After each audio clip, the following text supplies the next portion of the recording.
in terms of human resources, together we can do more than we can do alone. So when people say, how can groups work?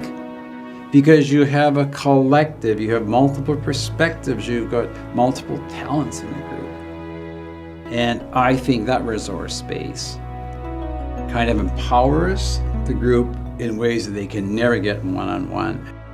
And why wouldn't we transfer that same tendency to be in group action-based connections with one another into achieving therapeutic goals?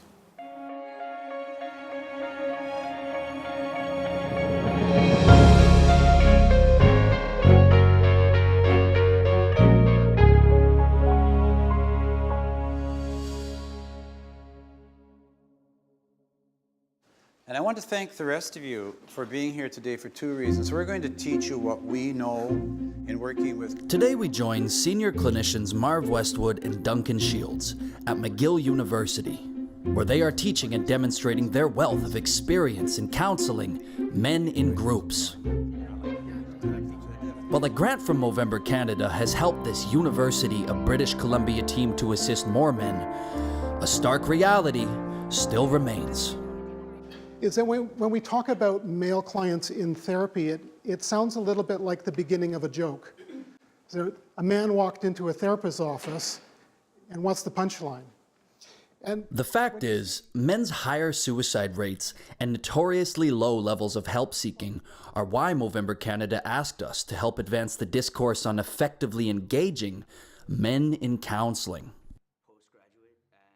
We also know that 1 in 3 women seek help versus 1 in 7 men.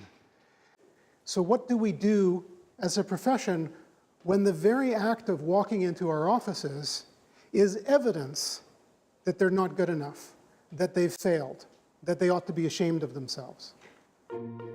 This question was answered through the help of the Veterans Transition Program, founded in part by Marv and Duncan around the year 2000. It was unusual that men who would never dream of sharing feelings in a group demonstrated high engagement, recovery, and something no one expected. This is theoretically improbable. And this is up over 500 now, but this was, we had 2 dropouts in the first 343.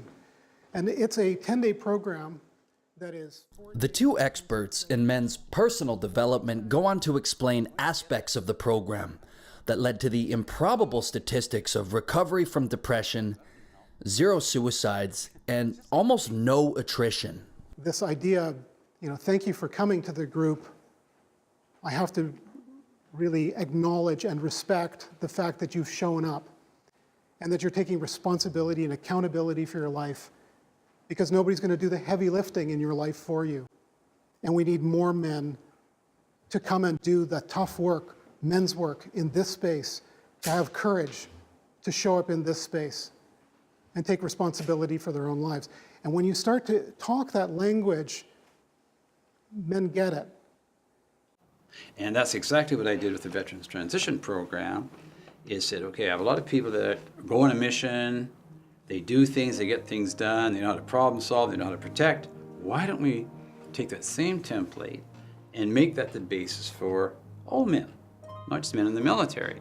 Because I think the deep socialization is very similar for all men. And of course, when we tried it out, what happened? We found out that when you set the goals instead of the usual military goals or building goals, but to help one guy get his life back, one guy get a job, another guy help him get a date and his girlfriend, or how to deal with his parents, or to grieve and really release pain that comes from suffering from the losses of someone who is very important to them, the group can hold them.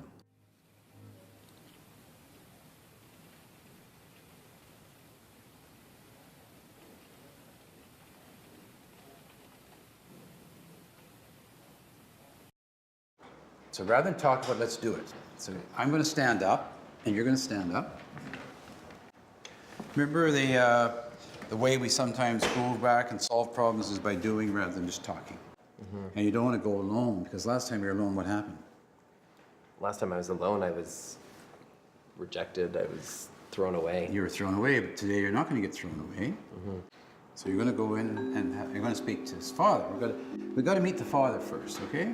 So as you look at him, I'm aware, what kind of a man is he? He's he a walking? it's a very stern man. Stern man, what, by how he holds his body or his face? Face, body. So let's see your face. Tell him when it's right. Yeah, he's got that fixed, focused look. He's always calculating something, always looking for justice and what's right and the right course of action. So what's the typical statement he would make to convey that so you can see? What might he say? And we'll keep walking. Kids should be seen, not heard. And he spelt the wine that night, right? Yeah. So say that. Okay, kids need to be seen, they can't be heard. Let's hear it again. Okay. Kids need to respect their fathers. As you hear that, what do you wear in your body?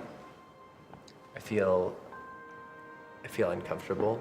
Put your hand. As I look at you, I recall, or I'm aware. I recall and I'm aware of just the anger and the hostility of that night. I feel lost. Okay. Come up. And the reason I'm, of course, really biased is I think that most people, when they really get hit with trauma, is unless they get caught by the group, the safety net, they'll go off and isolate. And if they isolate, they don't go to therapists when they isolate. They go into basements and they hide and they can depress and then get addicted. In the worst case scenario, they'll kill themselves. So I use the term, and I don't mean to be facile, but it's a no-brainer. If you're going to get men into mental health, get them back, use a kind of cultural norm that many of them are familiar with. Marv's viewpoint was supported by our one-year pilot project, in which the outcome data illustrates just how effective this group-based approach can be.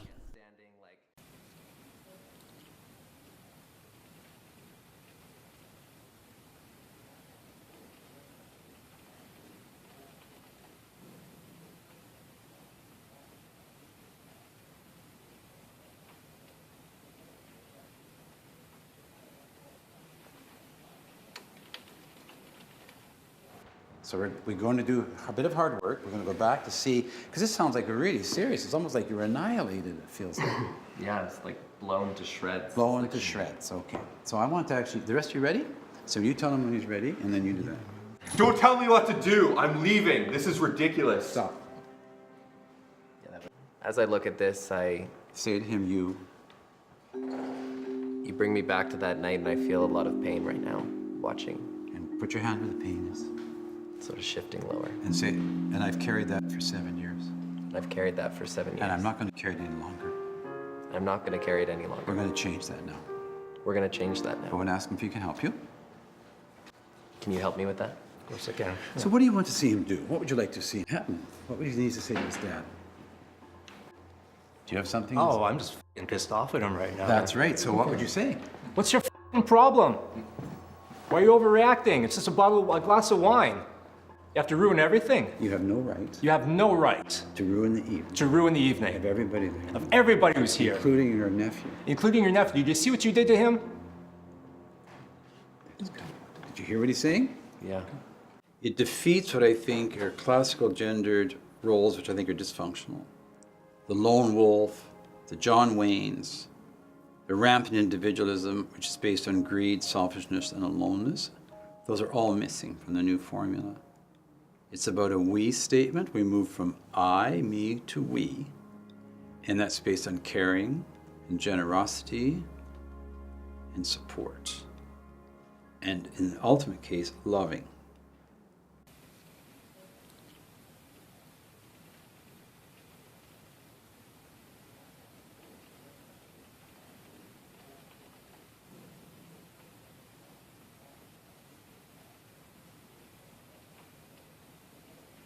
So before we go there, so when this happened, you picked something up or you lost something in that interaction.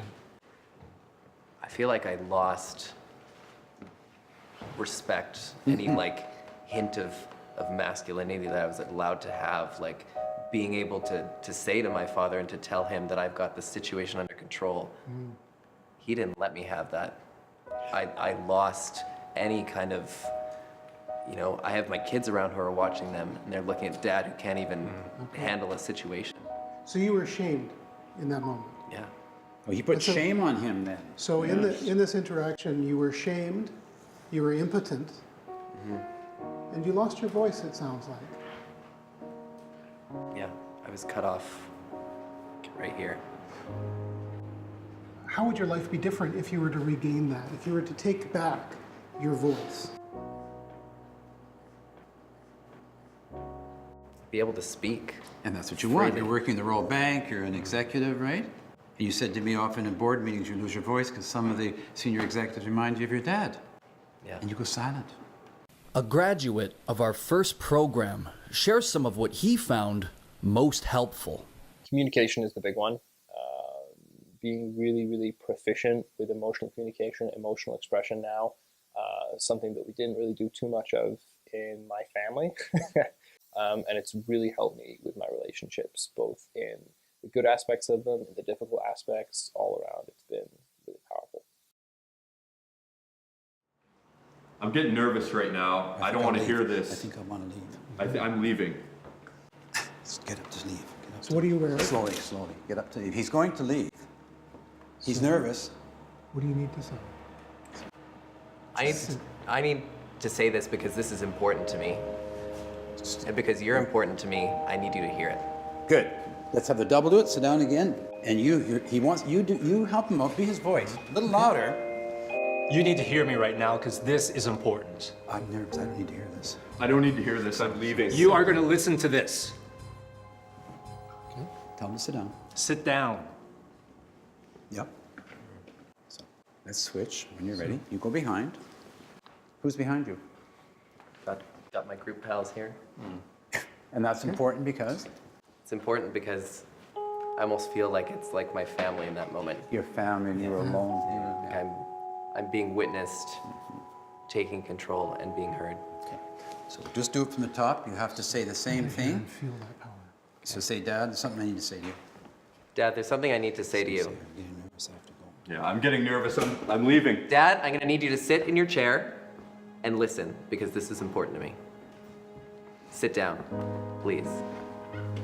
Did you see that? Did you see that?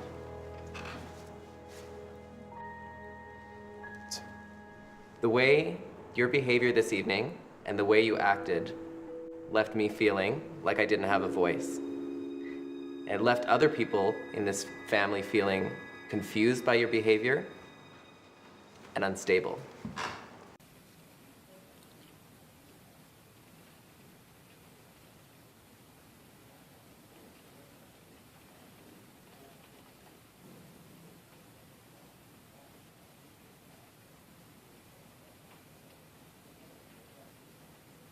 I'm gonna give back what you put on me that night so I can have my voice. I don't deserve this. I don't deserve this. Okay. When you're ready.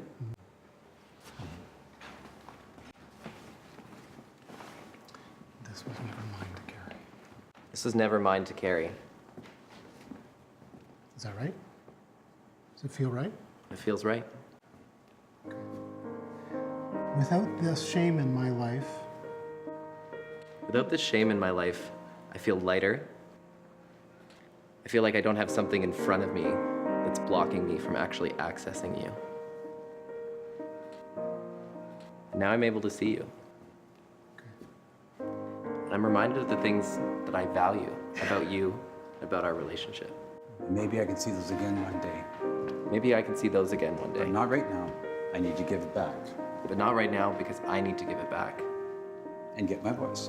and get my voice. Okay?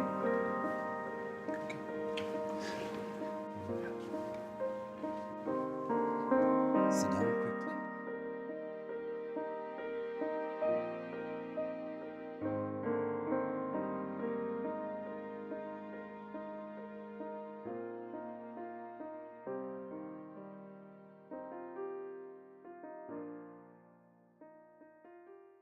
Okay, so let's hear from Bliss. What else might he feel?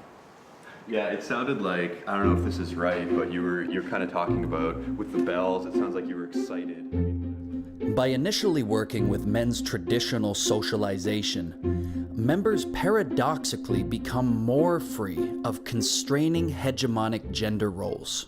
They then can become what often some of the veteran groups say, they want to become ultimately in the end strong, loving men.